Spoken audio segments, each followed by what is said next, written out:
因为我们这个是5.3双核。这款蓝牙有3个功能，目前的市面上是没有的。当然，大家很关心它的音质，我们先来听一下音质，请听一下。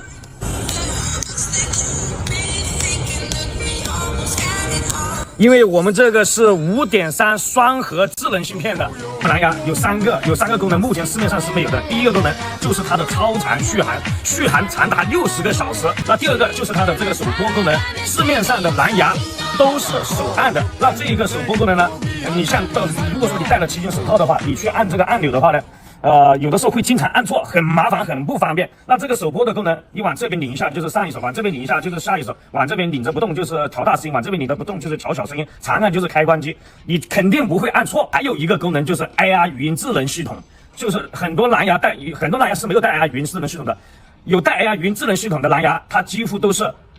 连接你的手机，比如说你的手机是苹果，你叫 Siri 啊，导航去哪里。这个蓝牙你直接叫小杰，任何型号的手机你都直接叫小杰就可以了。跟我比音质，应该找不到竞争对手了吧？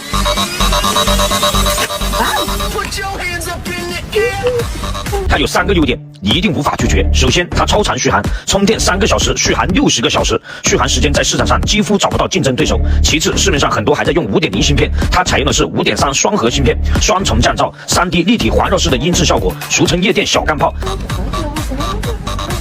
再一个，它真正带 AI 语音智能助手，在骑行的过程当中，你想要听歌、打电话、导航、发微信，不用再停下车来打字了，动嘴巴，语音就可以控制，完全解放了你的双手，为你的骑行带来方便和乐趣。下载 APP 可以跟不同品牌蓝牙耳机实现对讲，不限距离，不限人数。喜欢的兄弟们，点击视频下方小黄车。